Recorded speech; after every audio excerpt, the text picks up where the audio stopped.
না তুমি তো এই দেশের মেয়ে, তোমার আসার অধিকার আছে। কথা কম, খালি তোমার আসার অধিকার আছে না, বেহেশতে যাওয়ারও তোমার অধিকার আছে। কিছুদিন আগে, কয়েক বছর আগে, এক জানোয়ার আপনার ডিক্লে দিয়েছে বাংলা আপনার পৃথিবীর মধ্যে 10 জন মহিলা জান্নাতে যাবে, তার মধ্যে জান্নাতে যাওয়ার উপযুক্ত এই। তুমি যদি জান্নাতে যাওয়ার উপযুক্ত হও, তাহলে তোমার সন্তানদেরকে থুয়ে তুমি দিল্লি কিসের লেগে পালালে? আসো, তোমার জান্নাতে ঢুকাবো। তুমি আসো, আমার তেজস থেকে আসো, আসো।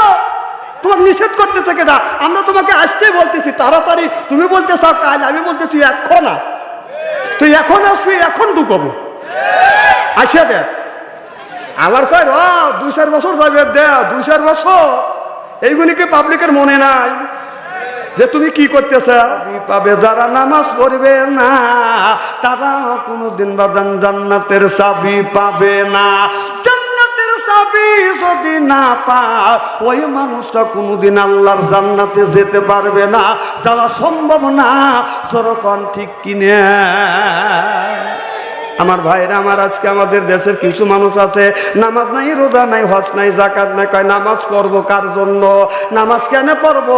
নামাজ পড়ে কি লাভ হয়? নামাজ পড়ে কি পাওয়া যায়? কথা বুঝতেছেন না। ওরা বলে মানুষকে ভজন করা হলো বড় ইবাদত। এই জন্যই কয় খাসার ভিতর আছেন পাখি, ঢুকলো কি বাঁধবে? হায় হায়, খাসার ভিতর আছেন পাখি, ঢুকলো কি বাঁধবে? এই মুর্শিদকে খাওয়াইলে সানা পাখি কি খাবে? মুর্শিদ খাইলে মা কংসানা, পাখির তো খাওয়া হইল না। মুর্শিদকে খাওয়াইলে সানা পাখি কি খাবে? পাখি গু খাবি। তুই নামাজ পড়, নামাজ নেই, রোজা নাই, ভান্ডারে গজল্য পাগল হওয়া থাকে। এইরকম বাচ্চার আছে না? না, এই যে আপনাদের যে লালন শাহ, কুষ্টিয়া লালন শাহ, ওখানে গেলে খালি আমি একদিন বেড়াতে গেছি, 1/2 মাইল দূরের থেকে গাজার বাসনা পাওয়া যাচ্ছে। যা দেখছি মৌসালা এরকম বসে আছে। আমি বলি ভাই তুমি না গাঞ্জা খাইছ? আমার চেহারার দিকে তাকাতে, হুজুর মানুষ, এই জন্যই তো তোদের সাথে পড়ে না। না না, পড়বে না তো। গাঞ্জা খাওয়া, গাঞ্জা খাওয়া কি ঠিক? আমি জায়েজ, হালাল জায়েজের কথা বলিনি। আর আমার কথা হুজুর গাঞ্জা খাওয়ার কথা কোরআনের মধ্যে আছে। আমি চিনতে পেলাম আল্লাহ রে, কোন কোরআন পড়ছে ওরা? কোন জায়গা? কে হুজুর পড়েন নাই? তাতে মৌলবী হয়েছে। গাইনালি যাওয়ার গা, খারাপ লাগি যাওয়ার খা, গাঁজা খা। এখানে তো আল্লাহ গাঁজা খাওয়ার কথা বলছে। কম ওইটুক পড়ছে, আটটুক পড়ে নাই। গাইল বেশ গু, খারাপ আলিম যাওয়ার খা, শয়তান গুও খা। তাহলে তুই গু খার, গাঁজা খাওয়ার কথা পাইছিস, আমি গু খাওয়ার কথা পাইছি। তুই যে গাঁজা যদি খাইতে পারিস, গু তোর খাওয়া লাগবে। কথা তো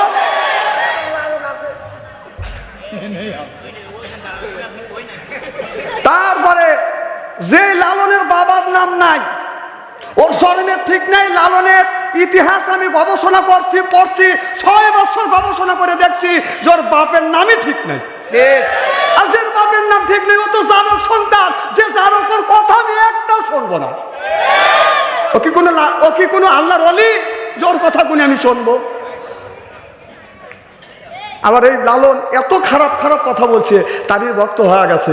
বাংলাদেশের মেয়েরা ও যদি পাইতো এখন স্যান্ডেল দিয়ে পিটিত। সেই লালন কি কথা বলছে বলবো কি একটু? সেই লালন বলছে, ওদের সোনার দিলে হয় মুসলমান, নারী জাতির কি ভাবি দেন। নাউজুবিল্লাহ, এটা জোরে কর। নারীদের সুন্নত, পুরুষের সুন্নত আছে, নারীদের সুন্নত নাই। ও এই কথা বলি, এত খারাপ খারাপ কথা বলছে। ও যদি বৈধভাবে সন্তান হইতো, এই ধরনের কথা কোনোদিন ও বলতো না। কথা কর। আদম থেকে শুরু করে ইব্রাহিম আলাইহিস সালামের আগ পর্যন্ত কোন নবী রাসূল সুন্নাতে কাজ তালে আনেনকে। সন্ন্যতে যদি মুসলমান হয়, তাহলে আমার কথা হলো যে সন্ন্যতে ও মরে গেছে দেখা বাঁচিছে, নইলে ওর সাথে আবার একটা মারামারি হওয়া যেত। কারণ সন্ন্যতে যদি মুসলমান হয়, তাহলে এই যে খাসি মুরগি কাটাতে, তাহলে ও মুসলমান।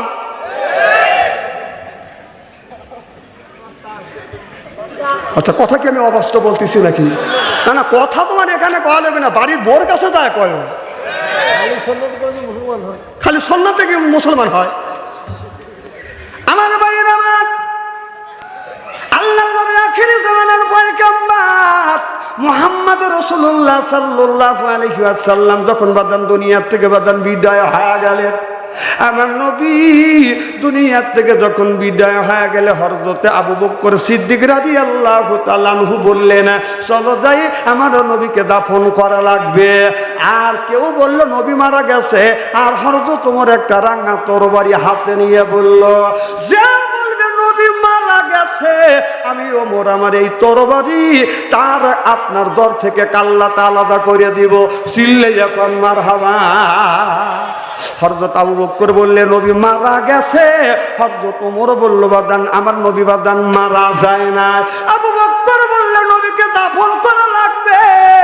ওমর বলে আমার নবী মারা যায় না। দুই দলে বাদান বিভক্ত হয়ে গেছে। কথা বুঝতেছেন না?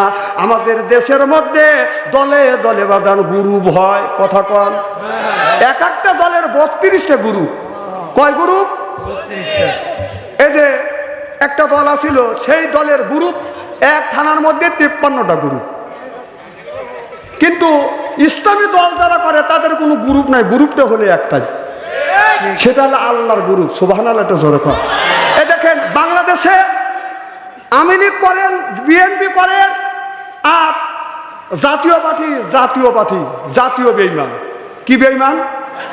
এই জাতীয় বেঈমান করে না, সেই দলই করেন। প্রত্যেকটা দলের মধ্যে গ্রুপ ভাগ করা আছে।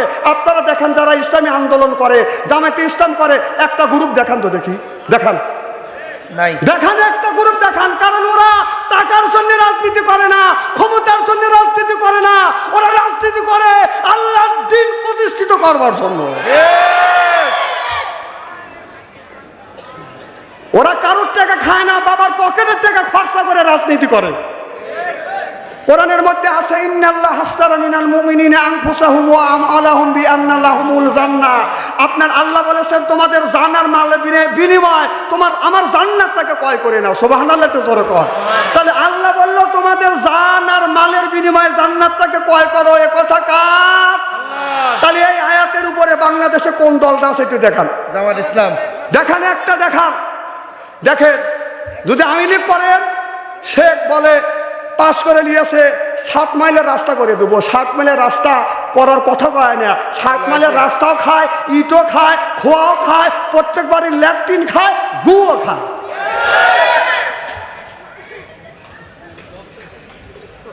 তাহলে তারা দান্দা করে জনগণের তা খাওয়ার জন্য। কি করে? কথা কয় না। কি করে? দান্দা করে পরে তা খাওয়ার জন্য। দুনিয়ার যতগুলি দল আছে প্রত্যেকটা দল দান্দা করে পরে তা খাওয়ার জন্য। কিন্তু নিজের গাছের থেকে খরচ করে রাজনীতি কোন দলটা করে দেখান, কোন দলটা করে? যদি বলেন আওয়ামী লীগ অথবা বিএনপি অথবা জাতীয় পার্টি, একটা দল করে না। তাই যদি করতো, নিঃস্বার্থে যদি আপনার দল করতো, তাহলে জনগণের কোটি কোটি টাকা মাইরে খেত না। যে এমপি মন্ত্রী ধরা পড়ে 400 কোটি 500 কোটি 1000 কোটি টাকা ধরা পড়ছে। যে 4000-5000 কোটি টাকা জনগণের তা লুটে খাচ্ছে, তারই পক্ষে কিছু দালাল ছাপাই গায়। কথা কম। তাহলে বোঝা গেল ও অন্যায় করে, অন্যায়কারীকে সমর্থন করে। যে অন্যায় করে, যে অন্যায়কারীকে সমর্থন করে, উভয় সমান দোষী। এখন উচিত কথা বললে কিছু লোক উঠে যাবে না, বুঝতে হবে ওই লোকটাই আওয়ামী লীগ করে। 16টা বছর জ্বালাইছে, 16টা বছর জ্বালাইছে। এখন দোয়া ইন্নুস করো, ডাক্তার ইন্নুস যতদিন আছে একদিন দোয়া ইন্নুস করো। তা বাদে যদি নির্বাচিত সরকার আছে, যদি ইট দিয়ে ডেল দিয়ে থাকো, পাথরের ডেল খাওয়া লাগবে। তৈরি হয়ে থাকো, লাফায়ও না অত। মাকল তোমারও থুয়ে বলাইছে। কথা কম। এই আলেমরা কি অন্যায় করেছিল? আল্লাহ রসুল বলেছে আল উলামা ওয়ারাসাতুল আম্বিয়া। এই আলেমেরা হলো আমার উত্তরাধিকারী, আমার ওয়ারিস, আমার রুহানি সন্তান। সুবহানাল্লাহ, জোরে কর। সেই আলেমকে অন্যায়ভাবে জেলের মধ্যে ঢুকাইছো, ফাঁসি দিয়ে মারছো। এই যে হযরত আমাদের আপনাদের কুষ্টিয়া আমির হামজা 33 বছর বয়স, তখন ছিল 28-29 বছর বয়স। ওই চ্যাংরা কত বড় অন্যায় করছে, তাকে অন্যায়ভাবে জেলের মধ্যে ভরে রাখলে। আর এই ওয়াজ যদি করি বেতা সালা রাখায়, ওই ওয়াজ শুনবে গেছি। হ্যাঁ, অন্যায় করবি জেলের মধ্যে দিবি, এই কথা করে তোর আবার কলজা লাগে নাকি? উচিত কথা না, খারাপ লাগতেছে নাকি? না, আমি কোনো ফাউল কথা বলছি নাকি? এক দেশের বুলি আর এক দেশের গালি। কাজ করবে আর কথা শুনবি, তোমার গার মধ্যে জ্বালাবেলা করে। আসে কয়ে কথা হিসেব করে কয়ে পাও কাটে হাতে ঝুলে দেবো, আয় আজকে আজকে আয় আজ করে দোয়া ইন্নুস পড়ো, দোয়া ইন্নুস পড়ো। এখন ডাক্তার ইন্নুস যদি 2 বছর থাকে 2 বছর পড়ো, 3 বছর যদি থাকো 3 বছর থাকো, 3 বছর পড়ো। ভালো মন্দ খাও, যা খাওয়ার ইচ্ছে হয় আর যেখানে যাওয়ার ইচ্ছে হয় সেখানে যাও। যদি নির্বাচিত সরকার আছে তাদের খবর আছে, খবর আছে। 16 বছর জ্বালাইছে। আবার কয় যে নাই বিএনপি ভর্তি হবো, নাই জামাতে ভর্তি হবো। জামাতে তো লিবেই নেই। জামাতে ভর্তি হলে ঠেলা আছে, 5 ওয়াক্ত নামাজ পড়া লাগবে। মিথ্যা কথা বলা লাগবে না, বলা যাবে না। মানুষের কাছে দাওয়াত দিতে হবে, কোরআন পড়তে হবে। গাঠের টাকা দিয়ে রাজনীতি করা লাগবে। তুই মানুষের টাকা খাসিস, তুই আবার দিবি? তো চিনি না।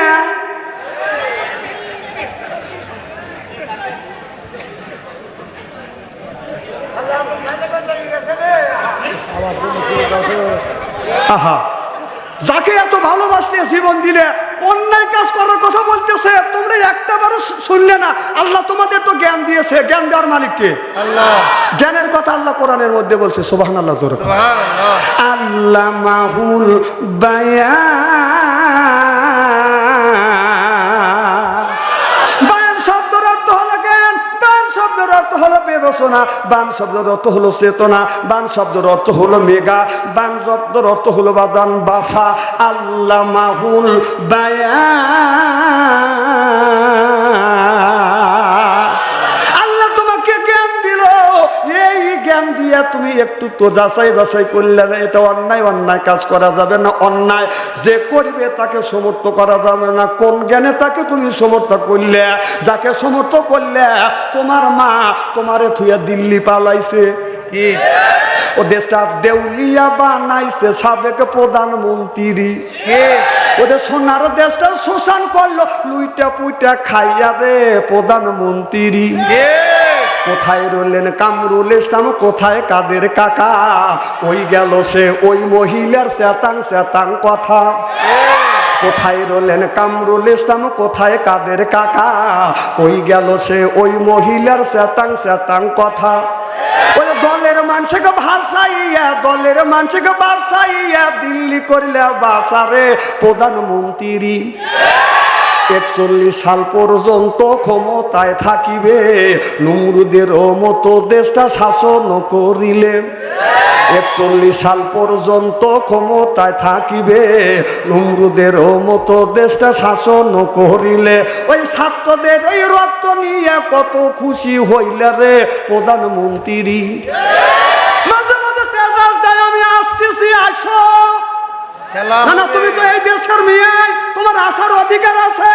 কথা কম, খালি তোমার আসার অধিকার আছে না, বেহেশতে যাওয়ারও তোমার অধিকার আছে। কিছুদিন আগে, কয়েক বছর আগে 1 জানুয়ারি আপনার ডিক্লেয়ার দিয়েছে বাংলা, আপনার পৃথিবীর মধ্যে 10 জন মহিলা জান্নাতে যাবে, তার মধ্যে জান্নাতে যাওয়ার উপযুক্ত এই। তুমি যদি জান্নাতে যাওয়ার উপযুক্ত হও, তুমি তোমার সন্তানদেরকে থুয়ে তুমি দিল্লি কিসের লেগে পালালে? আসো, তোমার জান্নাতে ঢুকাবো। তুমি আসো, আমার তেজস্তাকে আসো, আসো। তোমাকে নিষেধ করতেছে কেনা? আমরা তোমাকে আসতে বলতেছি তাড়াতাড়ি, তুমি বলতে চাও কাল, আমি বলতেছি এখন না।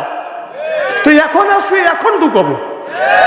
আসে দে, আবার কয় 2-4 বছর যাবে, দে 2-4 বছর। এইগুলি কি পাবলিকের মনে নাই যে তুমি কি করতেছ?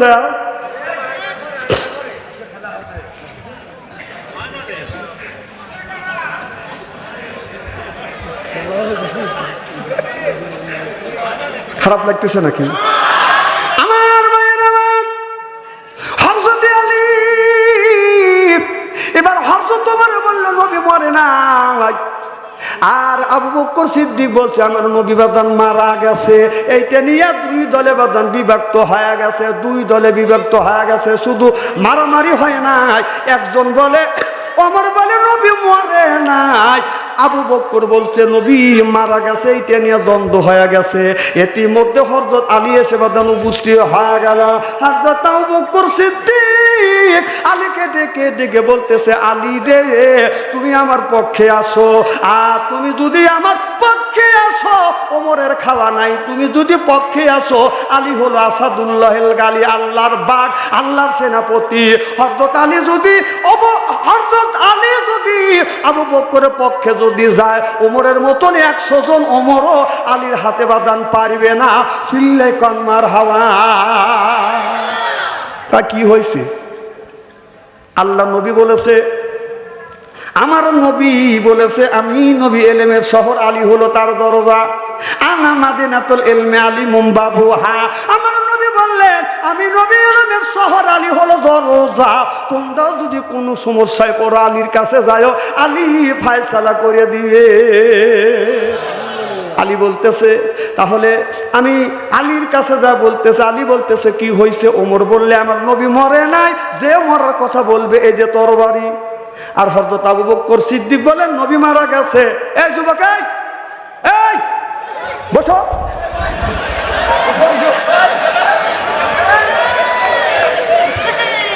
ওখানে মুখে ভালা দিবে, ভ্যালু বাঁচা নাকি? হ্যাঁ, ওই সময় রাম করে এখানে আসি, আর একটুখানির সময় তোমার বেজর ঠেকে গেছে, তোমাকে মিস কল দিছে নাকি কেউ? তাহলে থাকবেন ওই দুইটা যুবক জানি উঠে না যায়, মতো আসলে ওখানে মতো আইসে সময় বলে না, উঠে সময় বলেন না, উনি যাওয়া শুরু করছে। মানে উনি যখন যাবেনি, শয়তান, ওদের দোষ নাই, দোষ হলো শয়তান। শয়তান ওই দুজনে ধরছে যে ও ঠাকুর ওঠো, জ্যাঠা ওঠো। যখন ওরা দুজন চলে যাবে, ওই দুজনে থুয়ে ওখানে দুজনে স্টেজ থেকে বাইর করে, শয়তান ওই পাশে আর দুজনে যা ধরবে। তোমার ওই দুই খালা তুবেই গেছে, ও জ্যাঠা তুমিও যাও। এইরকম করতে করতে শয়তান আমাদের পিছনে লেগে আছে। কথা কন? আচ্ছা, আখিরি মোনাজাত করিয়া যাওয়ার মতো মন মানসতা কি আপনাদের আছে? যাদের আখিরি মোনাজাত করিয়া যাওয়ার মন মানসতা আছে, এই স্পিরিট আছে, কোরআন শরীফ ছুঁয়ে বলতেছে, তারা হাত তুলে ওয়াদা দিবেন। যাদের স্পিরিট নাই তারা যদি হাত তুলে না, আল্লাহর আগে থাকেন। আমি তাকবীর দেবো, হাত তুলে দেখান, নারে তাকবীর। হাত টান টান করেন, টান টান করেন। দেখেন তো কোন লোকটা হাত তোলে নাই। হ্যাঁ, টাকা দেখেন, যে লোকটা হাত তোলে নাই বুঝতে হবে ওই ইসলামের ক্ষতি করবে। রাজি? রাজি? হাত নামা। এখন দেখি কে উঠে যায়। একটা বানুন দিয়ে নিলেন, জামিন দিয়ে নিলেন।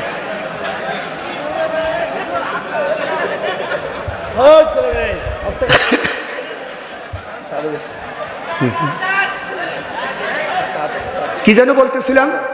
মারহাবার তো জোরে কম, আরো জোরে।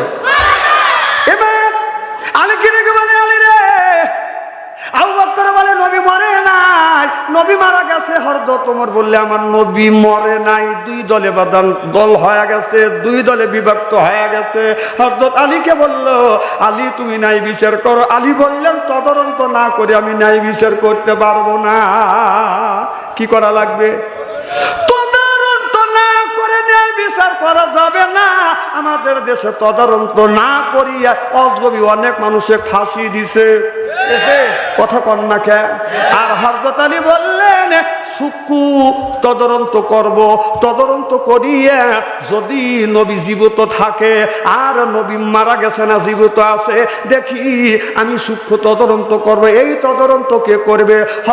হযরতে আলী ডেকে ডেকে বলতেছে, মা আয়েশার ঘরে আমি যাব, দেখি মা আয়েশা যার উপরে তদন্তর বার দিবে সেই ব্যক্তি তদন্ত করবে আমার নবী মারা গেছে না নবী জীবিত আছে। হযরত আলী যাইয়া মা আয়েশার ঘরে নক করছে, মা আয়েশা রাদিয়াল্লাহু তাআলা আনহা বাদান দরজা খুলে দিছে। চোখে যখন চোখ পড়ছে, আলী তখন সালাম দিছে, আসসালামু আলাইকুম আম্মা জান, আমার সালাম লা। মা আম্মা জান বাদান আপনার সালাম নিলে না। এবার হযরত আলী বললেন, ও মা আম্মা জান, আপনি তো ঘরের ভিতরে, আপনি তো বাহিরেরও খবর জানেন না। বাহিরে হাজার হাজার সাহাবীরা দুই দলে বিভক্ত হয়ে গেছে। কেউ বলে নবী মারা গেছে, কেউ বলে নবী এখনো মরে নাই, মারে দুই দলে বিভক্ত হয়ে গেছে, আপনি যদি অনুমতি দেন তদন্ত করব। আর তদন্ত কে করবে তাদের তুমি নাম প্রকাশ করে দাও। মা আয়েশা রাদিয়াল্লাহু তাআলা আনহা 6 লক্ষ হাদিসের হাফেজ, চিল্লা কোন মারহাবা। 6 লক্ষ হাদিসের হাফেজা, সুবহানাল্লাহ, একটু জোরে কর। একজন মহিলা মানুষ 6 লক্ষ হাদিসের হাফেজা, আর আমাদের ঘরে একটা করে মা বোনেরা আছে, এরা কয় লক্ষ হাদিসের হাফেজা? এরা খালি স্টার জালসার হাফেজা, খালি স্টার জালসা। আমার ভাইয়ের আমার মা আয়েশা এমন মানুষ, নবী দিনের দাবাত দিয়ে যখন মা আয়েশার ঘরে দরজা দাঁড়াইতো, এবার নবী এসে আয়েশার ঘরে নক করতো, আয়েশা একটা ডাকে দিত, মা আয়েশা তাড়াতাড়ি করে দরজা খুলে দিত। সুবহানাল্লাহ। নবী বলে, আয়েশা রে, আমি রাত 12টায় 1টা 2টার সময় তোমার ঘরে দরজার পাশে দাঁড়াইছি, একটা ডাকের বেশি 2টা ডাক দেই না। আয়েশা তুমি কি ঘুমাও না? মা আয়েশা রাদিয়াল্লাহু তাআলা আনহা বলে, ইয়া রাসূলুল্লাহ, ইয়া হাবিবাল্লাহ, ও নবীজি আপনি দিনের দাওয়াতে বাইরে যাবেন, আর আমি আপনার বিবি আয়েশা আরামে ঘুমাবো। না না, আরামে ঘুমাই না, সারা রাত দাঁড়াইয়া দাঁড়াইয়া নফল নামাজ পড়ি, আর আমি আপনার জন্য অপেক্ষা করি। আর আমাদের ঘরে ঘরে একটা করে আশা আছে, কুষ্টিয়া শহর থেকে আসিয়া রাত 12টার সময় আসিয়া যদি নক করেন, আয়সা খবর নাই, ও আয়সা কোনো জবাব নাই, ও আয়সা আশা উত্তর দেয় না না, একই একই। তাহলে হেও আশা এও আয়সা। সেই আয়সা বললেন, হযরত আলী বললেন, মা আয়েশা আপনি যারে তদন্ত করার বার দিবেন সেই তদন্ত করবে। মা আয়েশা বললেন, তদন্ত করবে যে 1 নাম্বার সাহাবী, চিল্লাইয়া কোন মারহাবা। 1 নাম্বার কে? হযরত আবু বকর সিদ্দিক। সুবহানাল্লাহ, একটু জোরে কর। এবার হযরত আলী এসে বললেন, আমি মা আয়েশার কাছ থেকে খবর আনলাম, মা আয়েশা তদন্তর বার, মা আয়েশা তদন্তর বার দিয়েছে হযরত আবু বকর সিদ্দিকের উপরে। এবার হযরত ওমর বলল, ভাই আবু বকর যান আপনি তদন্ত করে দেখেন নবী মারা গেছে না আপনার জীবিত আছে। তাহলে মা এবার হযরত আবু বকর সিদ্দিক একটা দল একটা পক্ষ, ওমর বাদান একটা পক্ষ হয়ে গেছে। এখন আমাদের দলে যদি 2 জন বাদান, 2 দলে 2টা পক্ষ যদি হয়ে যায়, এক পক্ষের লোকে যদি লক্ষ্য করে শুনুন, আল্লাহ নবী বলেছে, আল্লাহ নবী বলে সুন্নাত তরিকায় তোমরা আতর ব্যবহার করো। আল্লাহ রাসূল বলেছে সুন্নাত তরিকা আতর আপনি এখানে ব্যবহার করতে পারেন, হাতে নখে বাঁধন নিতে পারেন। আল্লাহ রাসূল বলেছে এরকম করে আল্লাহ রাসূল বাঁধন হাতের তালুতে আতর নিয়ে সর্বপ্রথম বাঁধন লাগাইছে ডান পাশে, তারপরে বাম পাশে, আবার ডান পাশে, আবার বাম পাশে, তারপরে ডান পাশে, অর্থাৎ ডান পাশে 3 বার, বাম পাশে হলো 1 বার। ডান পাশ দিয়ে শুরু, ডান পাশ দিয়ে বাঁধন শেষ। তারপরে আপনি আপনার দাড়িতে নেন, নাকে নেন, আপিত্ত নাই। আল্লাহর রাসূল বলেছে আপনার খাক শব্দ বাদান আপনার এই যে আপনার জামাতে লাগালে হবে, জুব্বায় লাগাতে হবে। আর সূরা হাজারের মধ্যে বলেছে, সূরা হাজারের মধ্যে বাদান লেবাসের কথা বলেছে। আপনি যদি আতর লাগাতে চান সর্বপ্রথম ডান পাশে 1 বার, বাম পাশে 1 বার, ডান পাশে 2 বার, বাম পাশে 2 বার, ডান পাশে 3 বার। ডান দিয়ে শুরু করবেন, ডান দিয়ে শেষ করবেন। খাবারের সময় ডান পাশ থেকে খাবার শুরু করবেন, বাম পাশ দিয়ে শেষ করবেন। রাস্তা দিয়ে যখন হাঁটবেন ডান পাশ দিয়ে হাঁটবেন, বাম পাশ দিয়ে বাদান হাঁটবেন না। আর আমাদের দেশে 5 ওয়াক্ত নামাজ পড়িয়ে আপনার তসবিহ জপে রাস্তা দিয়ে যায়, বাম পাশ দিয়ে হাঁটে আর কয় তেরে দিদার খোদা হামকো বানাই, तेरे दीदार खुदा हमको बनाया, अपना गुलाम बना हमको खुदाया। ও ডান পাশ তুইয়া বাম পাশ দিয়ে যায় আর খোদার